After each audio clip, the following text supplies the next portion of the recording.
마음과 질병의 관계라는 제목으로 제가 말씀을 드리겠습니다. 오늘은 마음과 질병의 관계. 지난 50년 동안에 우리나라뿐만 아니라 세계적으로 큰 변화가 있었죠. 자, 사람도 변했고요. 하늘도, 땅도, 바다도, 그리고 기후도 많이 변했습니다. 여러분들, 이번 추석 때, 추석 때 열대야를 경험해 보기는 제 머리털 나고 처음인 것 같습니다. 이 추석인데, 뭐, 영상 35도, 38도, 이렇게 올라갔죠, 여러분. 그죠? 여러분 놀랬죠, 그죠? 저도 이런 경험 처음이에요. 그리고 1860년, 아니 90년대, 1960년대까지 거의 국내에 없었던 유방암이 거의 옛날에 없었어요. 지금은 유방암과 대장암이 매년 증가하고 있어요. 옛날에는 유방암이라는 게 거의 없었습니다. 놀랍죠? 여전은 엄청 많죠, 여러분? 자, 그 다음에 심혈관 질환이 급격히 증가해가지고 요즘에는, 정말 얼마나 많은 사람이 급사를 하는지 모르겠어요. 그죠? 그리고 체중이 100kg 이상 고도 비만이 무수히 증가했습니다. 우리 어렸을 때는 그렇게 뚱뚱한 사람이 많지 않았습니다. 먹기 살기 힘들어서. 그리고 만성 염증으로 파열되는 장애 크론병이라고 있었는데 이 크론병이 무려 100배가 증가했어요. 제가 아는 어떤 사람이 맹장 수술을 했는데 그래서 일주일이면 나야 되는데 안 나요. 염증 수치가 계속 올라가는 거예요. 이상해서 병원에 갔더니 알아봤더니 여기 장이 다 썩어가지고 그래가지고 소장의 70% 잘라냈어요. 이게 크론병이에요. 크론병. 그래서 그렇게 했고 또 보면은 여기 보면은 성조숙증 그래가지고 요즘에 여성들이 여자아이들이 성이 너무 조숙해가지고요. 자궁 내에 각종 근종이 뭐 요새 엄청나게 증가한다고 얘기를 해요. 그리고 불임과 난임의 증가, 그리고 또 마침내 코로나도 있어가지고 전 세계 고통 속에 있었죠. 자, 야고보서 4장 13절에 이런 말이 있어요. 들으라, 너희 중에 말하기를 오늘이나 내일이나 우리가 아무 도시에 가서 거기서 1년을 유하며 장사하며 일을 보리라 하는 자들아, 내일 일을 너희가 알지 못하는도다. 너희 생각이 무엇이냐? 너희는 잠깐 보이다가 없어지는 안개니라. 우리 인생을 안개라고 표현해요. 이 말씀은 여러분들은 얼마큼 공감하십니까? 저는 참 공감하는 것 같아요. 제가 인생을 살면서 나도 언제 죽을지 모르겠구나. 뭐 여러분 요새 사는 게 한 번은 제가 이랬어요. 제가 원주에 남원주 교회라는 교회를 건축하다가 그 땅이 이렇게 부동산 교차로인가 어디에 나왔어요. 그래서 그거를 우리가 부동산 회사에서 내놨겠죠. 그랬더니 우리가 그냥 주인 알아가지고 직거래를 했어요. 그랬더니 부동산 업자가 보니까 이 기획 부동산이라고 깡패들이죠. 왔는데 이 사람들이 누가 말이야, 당신 말이야, 내가 교체를 올렸는데 누가 당신들이 말이야 이렇게 올렸냐? 그러면서 교회에 와서 행패를 부리는 거예요. 제가 그때 없었는데 막 장로님들 멱살을 잡고 막 그랬는데 이 깡패가 덩치가 이런 사람인데 그래서 막 교회 장로들을 막 주먹으로 위협하고 이랬었어요. 덩치가 큰 사람인데. 근데 그 다음 주에 심장마비로 죽었어요. 좀 신기하지 않습니까? 여러분, 사람이 그래요. 우리 인생이 뭐예요? 잠깐 보이다가 없어지는 안개니라 그러죠. 여러분, 치료봉사라는 책에 225쪽에 이런 말이 있어요. 그러나 질병이 닥쳐오면 하나님이 기억에 떠오른다. 이런 말. 이 말이 너무 좋아요. 사람 있잖아요. 이렇게 질병이 닥쳐오거나 안 좋은 일이 있기 전에는 이런 말이 없는데 질병이 닥쳐오거나 어려운 일이 나오면은 나도 모르게 무릎 꿇는 게 진지해지죠. 그런 경험 안 하셨습니까, 여러분? 이 말이 여기다. 질병이 닥쳐오면 하나님이 기억에 떠오른다. 여러분들도 어쩌면은요, 우리가, 여러분들이 가지고 있는 지금 이런 환경, 저런 환경 속에서 이곳에 오셨는데, 저는 여기 올 때마다 늘 기도를 해요. 제가 부족한 말씀이지만은 오시는 분들한테 조금이라도 도움이 됐으면 좋겠다. 이런 마음을 가지고 와요. 아멘. 여러분, 오늘 보면 이래요. 몸과 마음의 관계와 질병의 원인인데 이래요. 머리와 마음이 서로 교통하는 거 아시죠, 여러분? 그래서 옛날 어른들 이런 말이 있어요. 여러분, 고민을 많이 하면은 우리나라 사람들 이렇게 말합니다. 아유, 속상해. 그죠? 속상해. 근데 실제로 고민하면요, 속이 상해요. 머리와 몸이 연결되어 있다는 거 확실하죠, 여러분? 그렇죠? 그리고 여러분 또 두려움에 사로잡히면은 심장 박도수가 빨라집니까? 빨라져요. 그게 다 머리와 마음이 관계가 있다는 말입니까? 있어요. 여기 머릿속에서 생각을 하면은 그 생각들이 우리 몸에 부신이라고 콩팥 위에 이렇게 부신이라고 있어요. 부신에 가서 거기서 호르몬이 만들어지는 거예요. 그래서 다시 호르몬이 만들어지면 이게 뇌를 다시 영향을 끼친대요. 이걸 간략적으로 이렇게 말합니다. 두뇌에서 생각을 하면은 부신, 즉 좌우 신장 위에 있는 고깔 모양의 내분부 기관을 자극해요. 부신을. 그러면 이게 뭐랄까 부신에서 이 부신자가 빠졌네. 부신에서 생각에 따른 호르몬이 분비되고 다시 뇌를 자극합니다. 부신이 어디냐? 바로 부신이 여러분 여기가 콩팥이 있잖아요. 좌우에 콩팥인데 콩팥 위에 이렇게 노란색 꽃갈 모양 있죠. 노란색. 그게 부신입니다. 근데 이 부신이 여러분 생각에서 어떤 생각을 작용하면은 이 부신에서 호르몬이 아드레날린이라든가 엔돌핀이라든가 아니면은 성호르몬이라든가 아니면 엔돌핀이라든가 이런 것들이 나와요. 그래서 남자들은 이렇게 여자들 보고 예쁜 여자들 보고 어떤 생각을 딱 하잖아요. 그러면은 몸에서 자극해서 부신에서 성호르몬이 나오는 거예요. 괜히 그런 게 다 이게 쉽게 말하면 그렇다는 겁니다. 이거를 보면은 간략하게 보면은 이거 보세요. 여기 뇌에 보면은 여기에 보면은 이 뇌에 부신을 여기 어떤 신경이 딱 오면은 부신에서 딱 부신을 가서 부신에서 호르몬이 나와요. 호르몬이 나와서 다시 뇌로 가요. 여러분이 이런 구조를 갖고 있기 때문에 어쩌면은 우리가 무슨 생각을 하고 무슨 마음을 가지고 있는 게 여러분들이 그 유기농 식사를 하시는 것만큼 중요하다는 겁니다. 그죠, 여러분? 제가 오늘 이거를 여러분에게 말씀드릴게요. 그래서 어쩌면은요, 내가 이렇게 해보세요. 만약에 유기농 채소나 좋은 음식을 먹는 효과가 50이야. 근데 내가 마음을 잘 다스려서 얻는 효과가 50이야. 그러면 어떤 효과를, 두 가지 효과를 다 여러분들이 누리면 좋지 않겠습니까? 그죠? 그래서 어쩌면은 제가 2주 만에 한 번씩 여기 오면은 여러분들에게 저기 유기농 채소 식당에서 식사하시는 것만큼이나 중요한 마음의 어떤 보배를 여러분에게 제가 무언가를 주기 위해서 여기 오는 거예요. 그죠, 여러분? 그래서 저는 여기 보면은요, 이래요. 이게 보면은 쉽게 말하면 이게 이렇게입니다. 좋은 생각을 하면은 좋은 생각들이 내 몸에 퍼지고 아주 쉽게 말하면은 나쁜 생각을 하면은 나쁜 생각이 내 몸에 퍼진다. 여러분들이 이렇게 아시면 될 것 같아요. 이렇게 아시면은. 그러니까 여러분들이 오늘 마음속에, 머릿속에서 문득 떠오르는 생각들의 노예가 되면 안 돼요. 이 무슨 뜻인지 알죠? 그래서 여기 이렇게 보세요. 여러분 보세요. 이렇게 되면은 뭐냐면은 내가 머릿속에서 무슨 생각을 하면은 바로 뼈에 영향을 미쳐요. 뼈. 그래서 여러분 이런 말 있죠. 뼛속 깊숙이 반성한다 이런 말 들어보셨습니까? 옛날 우리 어른들이요 알고 그렇게 말씀하셨는지 모르고 말씀하셨는지 모르지만은 우리나라 말에 굉장히 지혜로운 말이 많아요. 그래서 제가 이걸 보면서 아니 우리가 보면 있잖아요. 내장 속 깊숙이, 간 속 깊숙이 이런 말 안 해요. 뭐래? 위장 속 깊숙이 이런 말 안 하고 뭐라고? 뼛속 깊숙이 이런 말을 해. 그죠? 그래서 제가 이걸 보면서 실제로는요 내 머릿속에서 무슨 생각을 하면은 뼈에 영향을 미쳐서 이 뼈 속에서 여러분들의 암세포를 죽이는 T임파구라든가 NK세포라든가 그런 것들이 나온다는 겁니다. 이게 좀 신기하지 않습니까?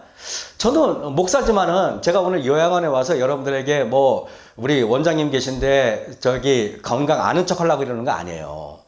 제가 여러분들이 나름대로 저도 목회자지만은 우리가 신학을 공부할 때 반드시 아나토미라든가 이렇게 인체 해부 생리학이라든가 이걸 배워요. 배우는데 저는 건강에 대해서 굉장히 관심이 많았어요. 왜냐하면은 사람의 몸과 마음이 연결돼 있어가지고 사람이 건강스럽지 않으면은 생각도 건강스럽지 않거든요. 그러니까 이 두 가지가 상호 보완이기 때문에 그래요. 제가 한 번은 제가 이제 오스트리아에서 신학교를 나왔거든요. 근데 저희 신학과 교수님 중에 한 분이 계절학기마다 미국에서 교수님으로 있는 심리학 교수님이 왔는데 우리한테 이런 질문 하더라고요. 야, 여러분 다 신학생이지? 예. 여러분한테 내가 질문을 할게 그러는 거예요. 예. 만약에 여러분 성도 중에 성도가 우울증에 빠져 있다. 그러면 여러분들은 어떻게 환자를 진료하겠습니까? 도와주겠습니까? 이렇게 물어보는 거예요. 그러니까 이제 우리 다 신학생들이니까 뭐라고 하느냐면 내 기도를 시키겠습니다. 내 성경 공부를 시키겠습니다. 내 명상을 이렇게 말하지 않겠습니까? 그랬더니 그 교수님이 우리를 보면 껄껄 웃으면서 이렇게 말하더라고요. 아이고 성도들 다 죽이겠구먼 그러더라고요 그분이. 그래서 제가 깜짝 놀랐어요. 그랬더니 그분이 말하기를 우울증에 있는 사람들은 치료할 수 있는 방법은 딱 하나래요. 공기가 좋고 환경이 깨끗하고 햇빛이 잘 드는 천연계로 나가가지고 걷게 하고 산보하게 하고 등산하게 하는 겁니다. 그래서 햇빛에 쏘이면 비타민 D가 나와가지고 우울증이 치료가 된다는 거예요. 깜짝 놀랐어요. 그래서 우울증 걸린 사람 보세요. 그 교수님 말에 다 방구석에 처박혀 있지 않냐, 어둠 속에 있지 않냐 하는 거예요. 그러면서 그렇게 해가지고 사람들이 이렇게 밖에 나가서 이렇게 산보를 시키고, 그래서 우리가 운동을 하면은 왜 몸에서 이렇게 좋은 작용이 나는지를 설명해 주는데 깜짝 놀랐어요. 그래서 그 심리학과 교수님이 하시는 말씀이 뭐라고 말씀하시냐면은 이 사람이 건강이라는 거는 몸과 마음이 밀접하게 연결되어 있는데 목사들은 맨날 정신적인 부분만 강조한다. 그러니까 성도들 돌보지 못하지. 이렇게 말하는 거예요. 제가 공감했어요. 그래서 제가 그 교수님의 강의를 제일 좋아했거든요. 심리학교 강의를. 그분이 심지어는 제가 그때 1990년에 제가 유럽에 간 사람인데 갔더니 한 번은 저한테 그러는 거야. 김 일로 와봐. 너 한국에서 왔지? 네. 그랬더니 한국에 지금 아파트가 급속도로 늘어나고 있지? 예. 아마 한국에 앞으로 10년, 20년, 30년이 지나면은 가족들이 파괴가 이루어질 것이고 이러한 일이 일어날 거라고 말하더라고 저한테요. 지금 그대로 이루어졌어요. 그분이 말하기를 이렇게 말하더라고. 주거 환경이 가족 관계에 끼치는 영향 이런 것들이 다 연구되어 있다는 겁니다. 그래서 보면서 이게 여러분 우리가 주거 환경에 따라서 도시가 어떻게 따라서 또 사회가 어떻게 따라서 우리가 모든 삶이 다 바뀐다는 거예요. 이렇게 공감했어요. 그래서 여러분 참 공부를 많이 할 필요가 있는 거예요. 자, 이걸 보면서 제가 보세요. 우리 몸을 지키는 군대가 있어요. T 면역세포인데 T 면역세포는 우리 몸의 외부에서 바이러스나 박테리아 혹은 암세포가 생겼다 하면 즉시 출동하여 외부의 침입자를 사정없이 없애버립니다. 제가 건강 강의 하시는 분 중에서 여러분들 관심 많게 이기호 박사라고 아시죠? 많이 보셨을 거예요. 이기호 박사님 참 좋아해요. 이기호 박사님이 사실은 화학과 교수님이에요. 그분이 무슨 의사도 아니고 뭐 약사도 아니에요. 근데 이 이기호 박사가 건강에 대해서 엄청난 연구를 한 이유가 뭔지 아십니까? 그래요. 따님이 22살에 유방암에 걸려가지고 25살에 죽었어요. 생때 같은 딸이 죽었으니 이 교수님이 마음에 한이 되는 거야. 아니 어떤 아버지가 딸이 죽었는데 그 멀쩡한 아버지가 누가 있어요. 그래서 평생 우리 딸 같은 그런 아픔이 있어서는 안 되겠다 해서 이기호 박사님이 건강을 연구했는데 그 이기호 박사님 그 강의를 들어보면은 거기에 딸에 대한 사랑이 숨어 있어. 딸에 대한 사랑이. 근데 여러분 그 박사님이 이런 얘기하더라고요. 우리 몸 중에서 암세포 없는 사람이 어디 있어 그러는 거예요. 다 있다는 거예요. 근데 여러분 CT 촬영해가지고 암세포가 발견되는 거는 0.5cm가 넘어야만 발견돼요. 0.5cm가. 근데 0.5cm가 넘어야 되는데 0.5cm가 발견됐다. 그러면 여러분 몸속에 이미 10억 개 이상의 암세포가 퍼져 있다는 거예요. 그런데 여러분 10억 개 이상의 암세포 퍼졌는데 매일 암세포가 생겨. 매일매일 생겨. 나도 암세포가 그득해요 여기에. 그래서 이분이 말하기를 암세포가 발견된 사람은 그러니까 미인지적 환자가 있고 인지적 환자가 있다는 거예요. 발견된 환자가 있고 발견되지 않은 환자가 있다는 거예요. 그래서 제가 그 강의를 유심히 듣고 제가 정말 그런 강의들을 많이 들어요. 왜냐하면은 저도 목회하기 때문에 성도들에게 도움이 되기 위해서 그런 이야기를 해요. 그래서 어쨌든 여러분 암세포가 생기는데 암세포가 생긴다고 해서 두려울 게 아니라 하나님은 암세포를 제거하는 하나님의 군대를 만들었어요. 그 군대가 뭐냐면 T임파구, T면역세포라는 겁니다. 근데 내가 면역 체계가 약해지면은 어떤 증상이 벌어지냐? 여름에 감기 걸리시는 분들은 암세포가 많이 퍼져 있어 그렇다는 거예요. 여름에 감기 걸리는 거. 그래서 옛날 우리 어른들 그런 말 있죠. 여름에는 개도 감기 안 걸리다 그랬죠. 우리 한국 사람들은 참 우리 조상들이 지혜로워요. 그러니까 여름에 감기 걸리면 개도 안 걸리는 감기를 내가 걸렸다라는 말은 너희들 위험하니까 조심해라. 이게 조상들이 숨어 있는 거예요. 내 생각들이 바로 내 몸의 부신으로 가고 부신에서 호르몬이 만들어지면 다시 뇌로 올라오고 뇌의 또 생각들이 다시 또 우리 몸을 자극하고 이걸 한번 우리 잠깐 볼게요. 잠깐만요. 그렇다면 인체 면역 체계는 바이러스로부터 우리의 몸을 어떻게 보호할까요? 우리의 몸은 바이러스와 같은 병원체가 침입하면 표피세포에서 산성물질, 병원균 분해 요소 등을 분비해 초도 방어막을 형성합니다. 하지만 이 방어선을 뚫고 바이러스가 세포를 감염시키면 백혈구 속 면역세포가 움직이기 시작합니다.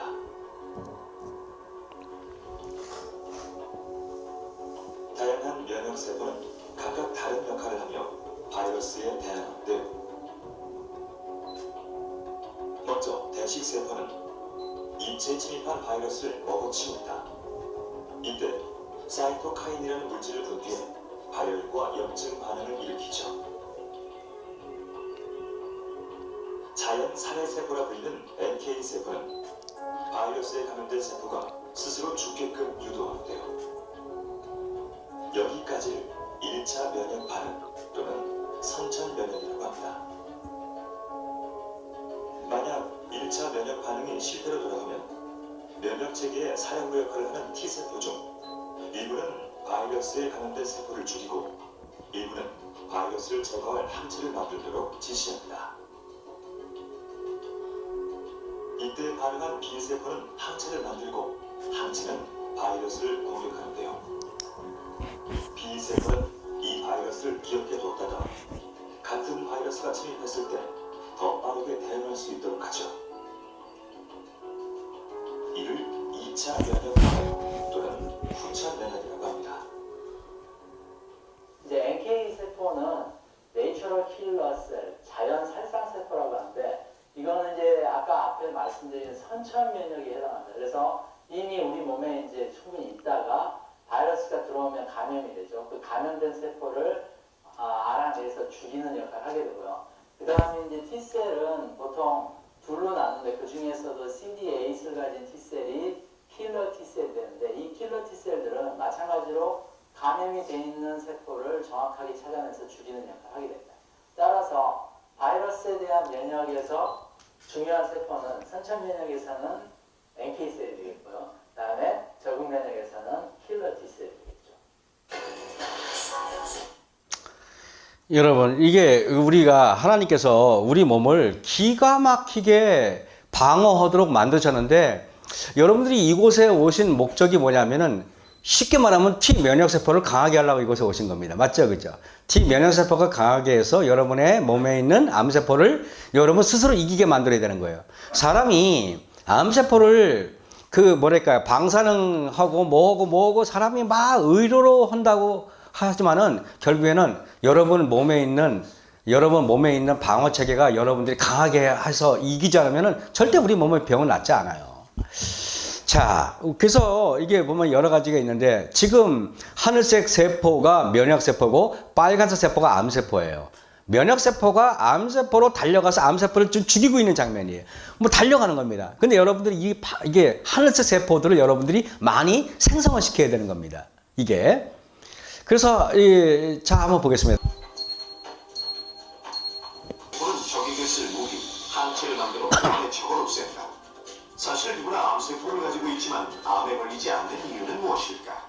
암이라는 거는 하루에도 5,000개 정도가 만들어지고 없어지는데 5,000개 정도가 만들어졌을 때 세포가 하나, 두 개가 있을 때 그게 100일 정도가 되면 2배로 만들어집니다. 결국은 이제 유방암 같은 경우에는 우리가 1cm의 1g에 10억 정도가 이제 발견되는 거는 8년 2개월 정도가 걸리거든요. 그만큼 긴 시간 동안 암세포가 이제 변형을 일으켜서 만드는 건데 그 세포 자체가 질구실만해지면 암세포가 없어지는 거고 그 세포가 질구실을 못하게 되면 암세포는 점점 분열을 해서 나중에 암이라는 질환으로 올 수 있죠.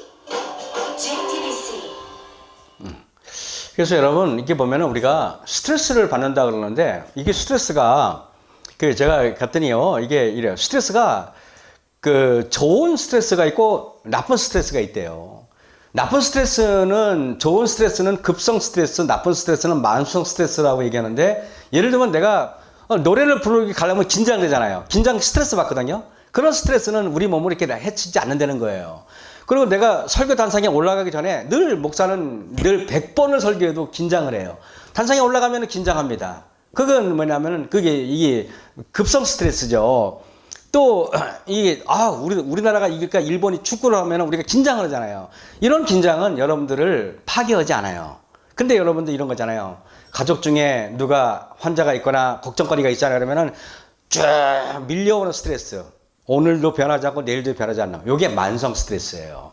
여러분들이 의사로부터 선고를 받았어요. 여러분 마음속에 끝없이 밀려오는 두려움이 있죠. 그게 여러분 스트레스입니다. 그게 또 자녀가 뭐 어려운 일 당했을 때, 뭐 질병이 걸렸을 때, 아니면은 뭐 또 사업이 망했을 때, 먹고 사는 걱정할 때 스트레스가 밀려오죠. 이런 스트레스들이 여러분 면역 체계를 공격한다는 겁니다. 자, 그래서 우리가 이게 보면은 그래서 이게 보면은 이래요. 먹고 사는 문제에 직면할 때 나는 언제 걱정하고 염려합니까? 건강에 이상이 생겼을 때, 자녀가 아프거나 성공하지 못했을 때, 내 뜻대로 하는데 그것이 안 될 때, 정해놓은 계획이 뜻대로 이루어지지 않을 때, 여러분들은 그죠? 스트레스를 받아요. 한 번은 제가 겨울인데 그때 제가 이 양주에서 양평으로 빵가게를 옮겼는데 제가 빵가게를 옮겼는데 이게 제가 이제 목회를 명퇴하고 빵가게를 했다 그랬잖아요. 근데 빵가게가 안 되는 거예요. 그래서 제가 두려움이 이렇게 밀려오는 거예요. 두려움이. 왜 두려움이 밀려오냐면 제가 한번 들으시면 알겠지만은 제가 옛날에 너무 가난해서 초등학교 졸업하니까 아버지가 저보고 공장 가라 그러더라고요. 그래서 전 초등학교 졸업하고 방학 때 공장에 가서 아줌마들하고 콘덴서 코일 갈았어요. 그러다가 어떻게 해가 중학교 갔어요. 중학교 졸업하니까 뭐 3일을 굶고 그러는데 어떻게 고등학교 가겠습니까?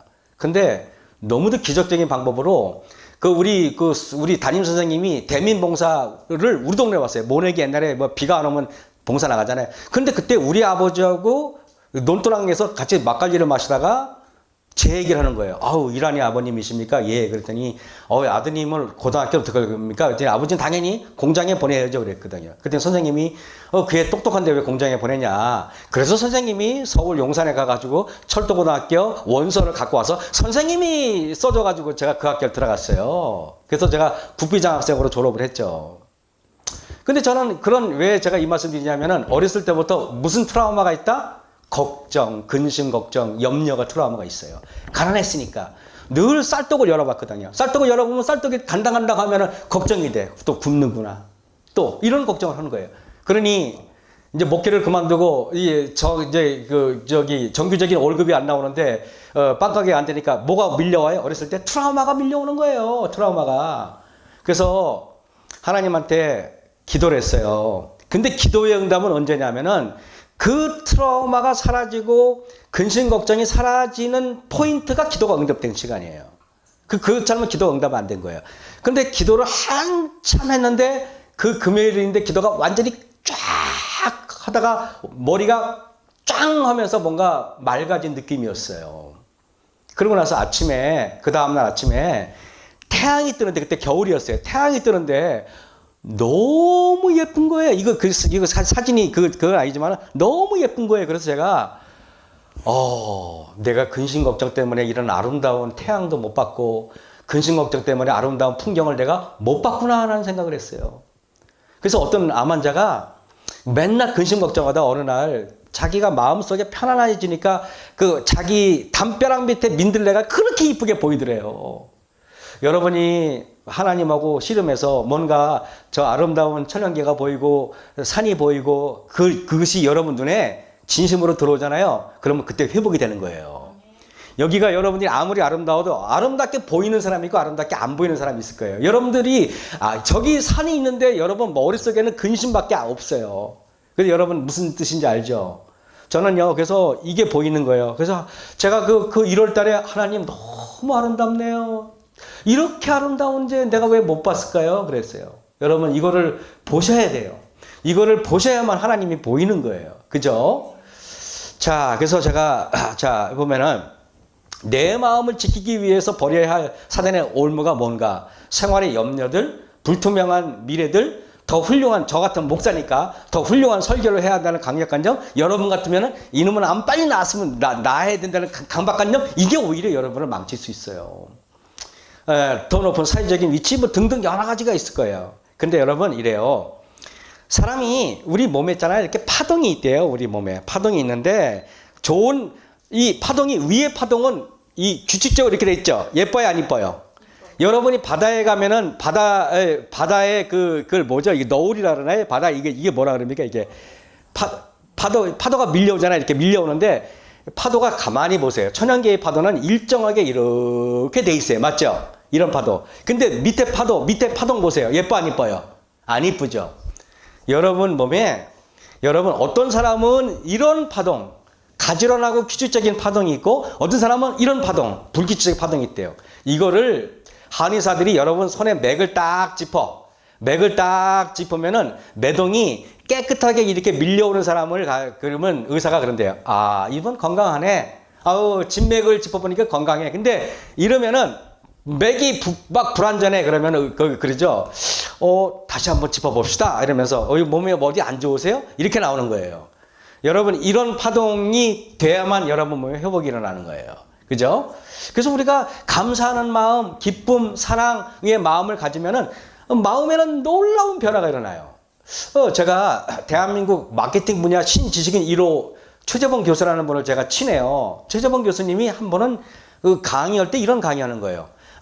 왜 회사 다 사업에 망해서 온 사람들인데 마케팅 강의하려니까 이런 얘기 하더라고요. 뭐라 그러냐 아세요? 처음에 마음부터 고쳐먹으래요. 그게 무슨 말이냐 했더니 무언년이 이러는 거예요. 내가 돈 벌어야지 하는 사람은 다 망한대. 근데 어떻게 하냐면은 이분이 똑같은 화분, 예를 들면 있잖아요. 꽃 화분이 있는데 똑같은 화분을 한쪽에 놓고 두 개를 딱 이렇게 해. 그러니까 여기 세 개, 여기 세 개.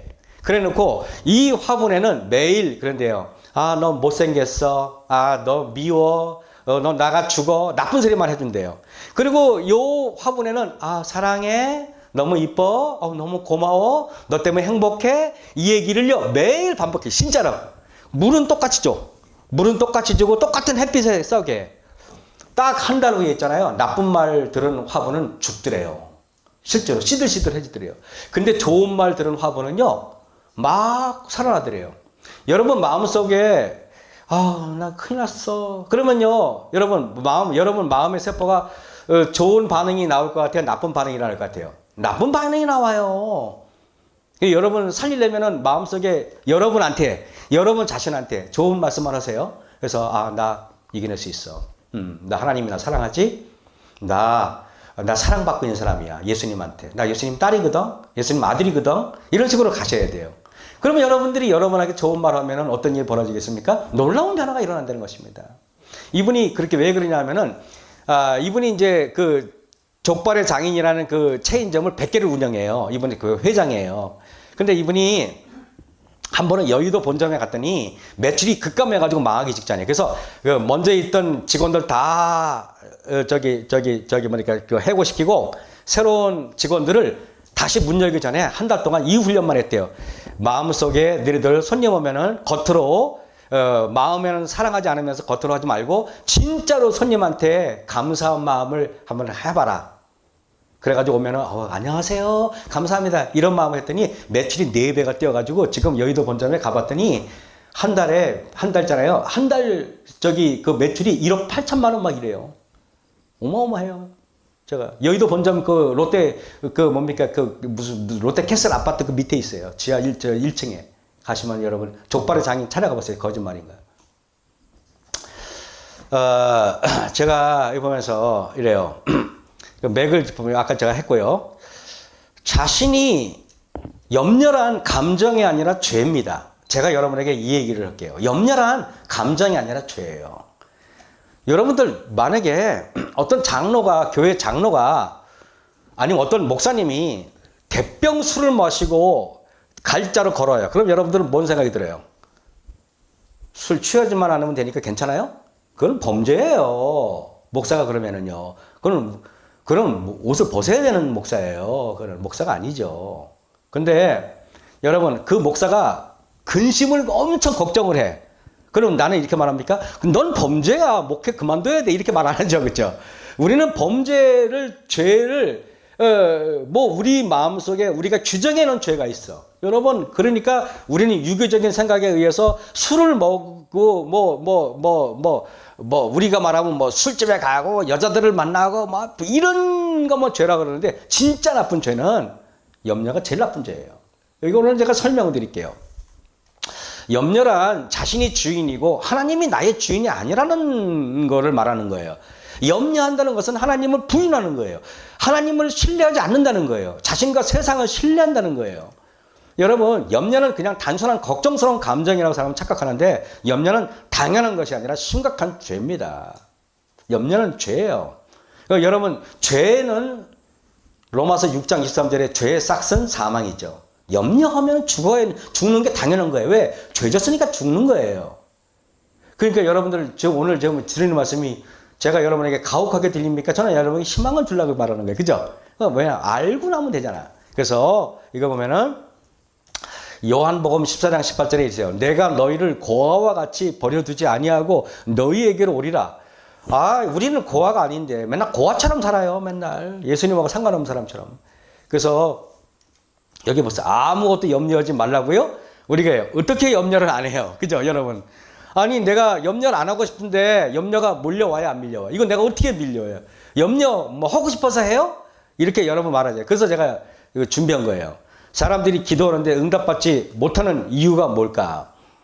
여러분, 이게 참 중요한데요. 빌립보서 4장 6절 7절 이런 말이에요. 아무것도 염려하지 말고 오직 모든 일에 기도와 간구로 너희 구할 것을 감사함으로 하나님께 아뢰라. 여기에 감사함으로를 내가 파랗게 썼어요. 이유가 뭔가? 우리는요, 늘 기도할 때 있잖아요. 그냥 찡얼대고 울부짖어야 기도라고 착각해.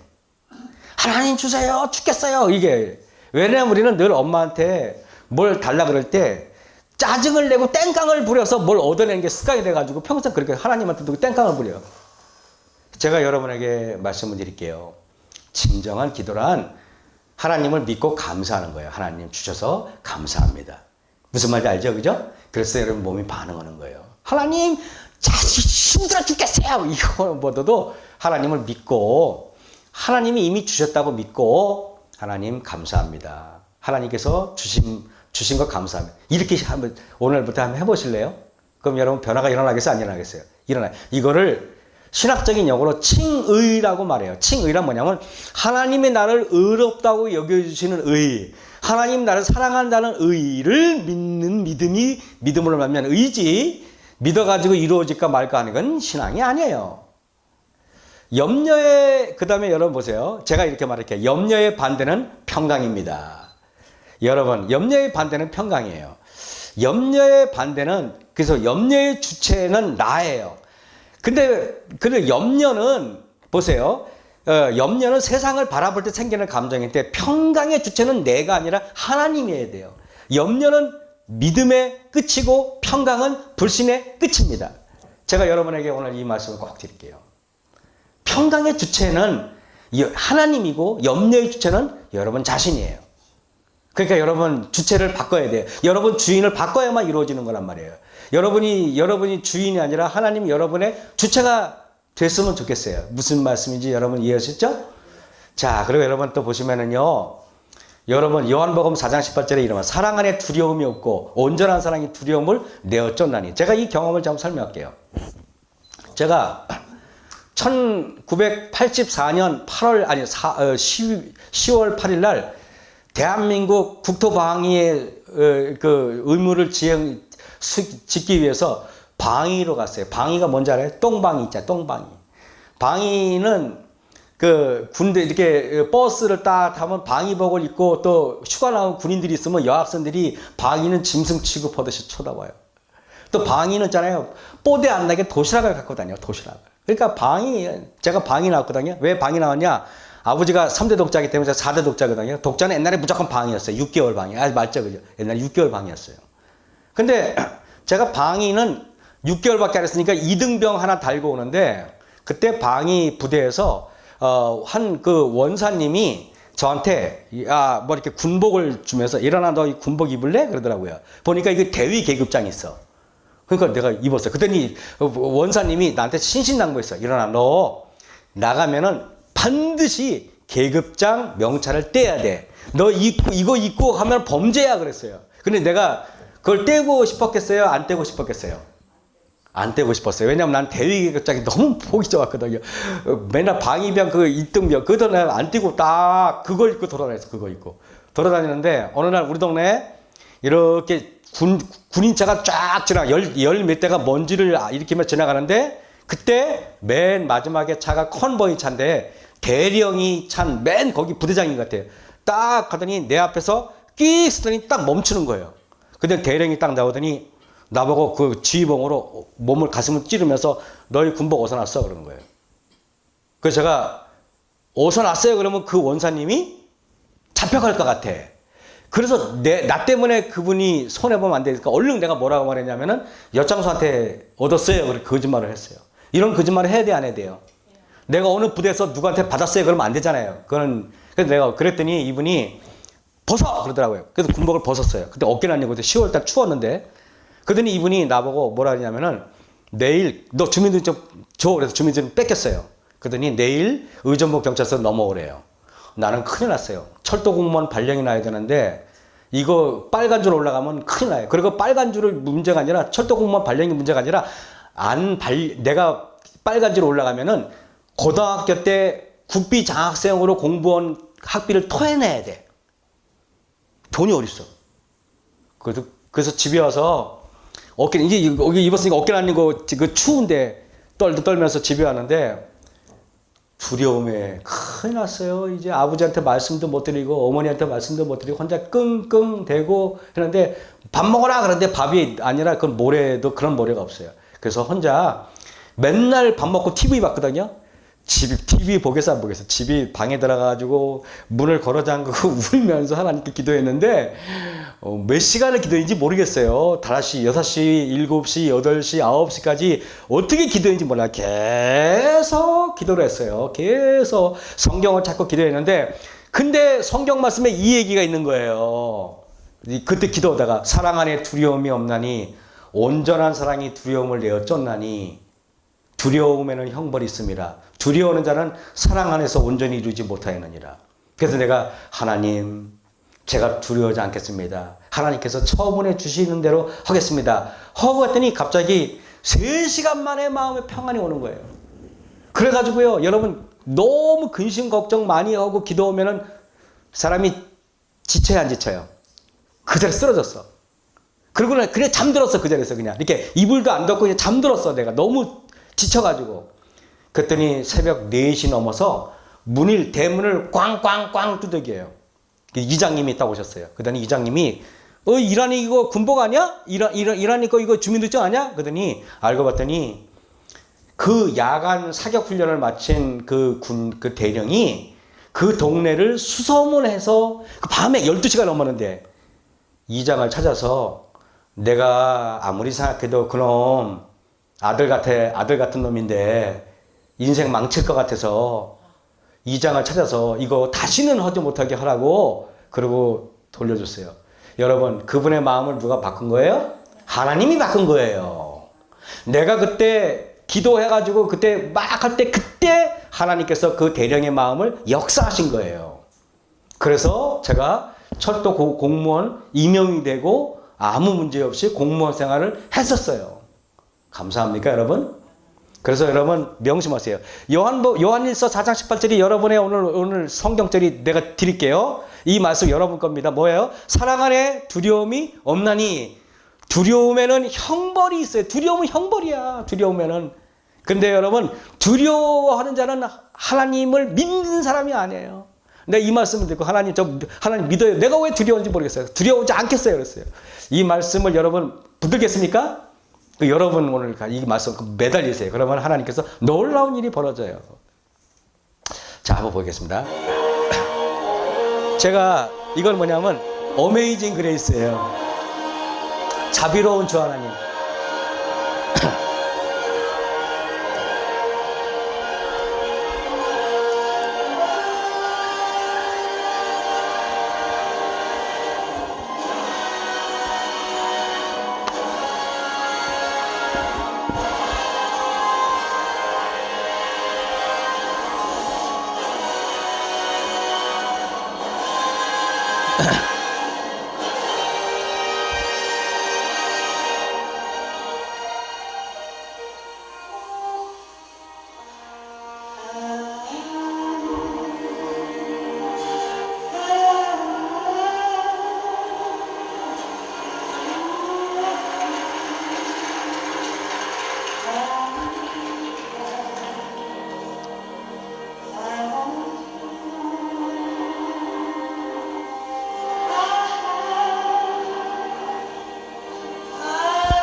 여기가 부다페스트거든요. 헝가리 부다페스트인데, 저는 그 노래 뒤에서 코러스 하시는 분들이 너무 멋있어가지고, 이거를 막 한번 들을 때 막 10번, 20번을 계속 리피트 들었어요. 너무 은혜스러워가지고, 저 노래 부르시는 분은 다이아나 로스라는 분이 있는데, 흑인 가수인데, 뭐랄까요. 하나님의 그 자비로운 주 하나님, 그거를, 정말 아름다운 노래잖아요. 제가 볼 때는 지상에서 가장 아름다운 노래 중에 하나가 어메이징 그레이스가 아닌가, 그런 생각이 들어요. 사람이, 우리가 회개의 눈물과 통회의 눈물과 감동의 눈물이 있고요. 억울해서 우는 눈물하고 내 욕구가 충족되지 못해서 우는 눈물이 다르다네요. 사람이 이렇게 있잖아요. 감동의 눈물 있잖아요. 왜 이렇게 너무 회개할 때 우는 눈물은 있잖아요. 사람의 몸에 암세포를 막 마구 죽여버린대요. 근데 사람이 억울해서 울 때는요, 그 눈물이 우리 몸에 아무런 별 도움이 안 된대요. 감정이라는 게 얼마나 중요한가. 제가 보면서 우리가 웃음도 같죠. 웃음도요, 우리가 정말 이렇게 활짝 웃는 웃음이 있는 반면에 또 우리가 소위 말하면 코웃음이라 그러죠. 비웃음, 그죠? 웃음 같지 않은 웃음이 비웃음이라고, 코웃음 또 보니까 다른 말로 한자로 썩소라 그러나요? 썩자는 한국말이고 소자는 한자고 합성한가요? 하여튼 그렇죠. 우리가 이렇게 활짝 웃어야 되는데 웃음까지도 변질됐을까? 그죠? 눈물도 감동의 눈물을 흘려야 되는데 우리 억울해서 우는 눈물. 염려에 어차피 생기지만은 내가 가지고 있지 말고 예수님께 맡겨버려야 되는데, 베드로전서 5장 7절에 너희 염려를 다 주께 맡겨버리라 그랬어요. 이는 저가 너희를 권고하심이라. 이 권고한다는 표현이 한국말로는 이게 뭐랄까 별 의미가 없이 들려요. 잘 한자 모르시는 분은 이거 의미가 없어요. 근데 독일어 성경을 찾아보니까 권고를 베소르겐이라 그래가지고 처리하다, 해결하다, 보살피다, 돌보다 이런 뜻이 있더라고요. 저는 염려를 하나님께 맡기면 하나님께서 여러분의 염려를 처리해주고 해결해주고 여러분을 보살펴준다. 이 표현이 좋습니까? 이 독일어 성경이 훨씬 더 제 마음을 감동을 줬어요. 보면서 믿음의 반대말은 여러분 불신이 아니라 생활의 염려예요. 그래서 누가복음 21장 3절에 너희는 스스로 조심하라. 그렇지 않으면 방탕함과 술 취함과 생활의 염려로 마음이 둔하여지고 뜻밖의 그날이 덕과 같이 너희에게 임하리라. 예수님께서는요 3대 죄를 말했는데 방탕, 술 취함, 생활의 염려래요. 근데 여러분 자 여기서 방탕함은 내가 버리면 그만이고 술 취함도 안 마시면 그만인데 염려는요 안 하고 싶어도 계속 우리 마음에 올라오잖아요. 그죠? 이게 무서운 죄예요. 그래서 죄 중에서 세 번째, 제일 지독한 죄니까 예수님이 맨 뒤에도 꼬레비에 넣은 거예요. 영적으로 마음이 둔하여지는 이유가 크게 세 가지. 아까 말했죠? 정말 어렵고 힘든 거는 염려예요, 염려. 그래서 유기성 목사님이라고 유명한 목사님이 이런 말 했어요. 믿음의 반대말은 불신이 아니라 염려와 근심입니다. 이렇게 이분이 말했어요. 동의하십니까? 저는 아주 동의해요. 염려는 노력에서 없어지는 게 아니에요. 유기성 목사님 말씀이에요. 그 염려보다 더 큰 것을 믿게 될 때 사라지는 겁니다. 이 말 여러분 오늘 머릿속에 좀 했으면 좋겠습니다. 염려는 여러분이 가지고 있는 염려보다 더 큰 거를 믿으셔야 돼요. 더 큰 거. 그분이 누구예요? 하나님이세요. 염려보다 더 큰 거를 여러분 섬기셔야 돼요. 내가요, 내 마음에 하나님이 크면은요, 염려는 작아지고요. 내 마음에 염려가 커지면 하나님은 작아지는 법이에요. 우리가 그거 명심하였으면 좋겠어요. 그래서 여기 보면은요, 여기 잠언서 17장 22절에 이런 말이 있어요. 마음의 즐거움은 양약이라도 심령의 근심은 뼈를 마르게 한다. 그래서 아까 제가 그랬죠. 우리가 뼈가 마른다는 말의 성경이 놀라운 얘기예요. 실제로 근심 오면 뼈가 말라요. 여쭤볼게요. 제가 여러분에게. 여러분 살면서 남자가 염려가 많아요? 여자가 염려가 많아요? 솔직히 예? 맞아요. 왜? 여자는요 자식 새끼들 키워야죠. 철딱선이 없는 큰아들 키워야죠. 남편이 큰아들이잖아요. 그러니까 여자들이 근심이 많아요. 그럼 여러분 여자들이 근심이 많으면 여자의 뼈가 약해요? 남자의 뼈가 약해요? 그래서 여자들이 골다공증이 많은 거예요. 진짜예요 여러분. 여자들이 골다공증이 많은 이유가 남자보다 3배가 많대요. 그래서 여자분들은요 연세 들어가지고 제일 조심해야 될 게 뭐냐, 뼈 부러지는 거 조심하셔야 돼요. 뼈 골밀도가 구멍이 숭숭 뚫렸어요. 그래서 여성들이요, 우리 어머니들, 우리 정말 철딱선이 없는 남자들 먹여 살려고 그렇게 애쓰잖아요. 하나님께 맡겨버리시고, 그죠? 여러분 뼈를 보호하시기 바랍니다. 뼛속에 아까 제가 뭐라 그랬어요? 뼛속에서 이게 나온다 그랬죠. 아까 제가 말했죠. 뼛속에서 면역세포가 나오는 거예요. 뼈가 마르면 안 돼요. 뼈가 마르면은 여러분, 왜 뼈가 마르면은 이렇게 뼈가 이렇게 염려하면 뼈가 약해질까? 뼛속에서 T임파고 면역세포가 생기는 거. 뼛속에서 다 생겨요. 이 뼈가 손상이 되면 큰일 나요. 그래서 여러분, 잠언서 15장 30절에 이런 말이에요. 눈에 밝은 것은 마음을 기쁘게 하고 좋은 기별은 뼈를 윤택하게 하느니라. 좋은 기별. 그래서 하나님 말씀, 제가 오늘 여러분에게 말씀을 드렸더니 여러분 마음속에 위안이 됐나요? 네. 위안이 됐죠. 그죠? 그러면 여러분 좋은 기별을 들었죠? 그러면 여러분 기별 들으면 뭐가 좋아졌어요? 뼈가 좋아졌어요. 뼈가. 뼛속에 면역세포가 많이 생긴 겁니다. 그죠? 그래서 오늘 이 뼈도 좋아지고 저기 올라가서 좋은 음식 먹으면 더 좋겠죠? 그죠? 그런 거예요. 그래서 오늘 그리고 욥기 4장 14절에 두려움과 떨림이 내게 이르러서는 모든 골절이 흔들렸느니라. 그때 성령을 말하거든요. 성령이 내 앞에 지나며 내 몸에 털이 쭈뼛하 했느니라. 골절이 흔들렸대요. 이게 무슨 말인지 알아요? 여러분이 감동적인 하나님의 은혜를 경험하잖아요. 그러면 여러분이 골절이 뼈가 흔들렸다는 말이 뼛속에 뼈가 막 작용한다는 말이야. 뼈에. 그죠? 그러면 여러분 뼛속에서 이런 것들이 나오면 여러분은 앞으로 어떻게 돼요? 내가 희망적인 마음, 내가 두려워하지 않는 마음, 예수님을 신뢰하는 마음, 감사하는 마음부터 가져요. 오늘 밥 먹을 때도 여기 음식 만든 사람한테 고맙다는 말 하세요. 다 여러분에게 복이 가요. 집사님, 우리 감사합니다. 맛있게 먹겠습니다. 그런 거 하셔야 돼요. 그러면 여러분들 다 여러분이 도움이 되는 거예요. 그죠? 그렇게 하시면은요. 그리고 여러분 그냥 수시로 감사하세요. 오늘 감사합니다. 내가 너무 감사하고 너무 행복하셔야 돼요. 그게 여러분들 다 결국에는 여러분들 위해서 하는 거예요. 이게 내 몸에 털이 쭈뼛하 있는지라 이렇게 말이 찌릿하다. 이걸 찌릿한다 그러는데 제가 남원주교 다녀올 때 어떤 여집사가 그분이 약사분인데 이래요. 목사님, 제가 인생에 3번 찌릿했대요. 그 3번 찌릿했다니까 궁금하잖아요. 언제 그랬냐? 그랬더니 첫 번째, 자기가 중학교 때 공부가 너무 재밌어가지고 공부하다가 보니까 날이 새더래요. 야, 공부하다 날이 새는 인간은 처음 봤어. 나는 보통 2시도 못 버티는 1시도. 그래가지고 일어나서, 그러고 나서 이제 학교에 갔는데 시험을 공부했는데 자기가 밤새도록 공부한 게 쭉 문제 나오더래요. 그래서 그냥 찍었대요. 이렇게 그냥. 그래서 5분 만에 시험 끝났대요. 그래가지고 100점 맞았대요. 그때 찌릿했대요. 내가 공부한 게 그대로 나왔을 때 찌릿한 거. 두 번째는 자기 신랑이 같이 약대 나왔거든요.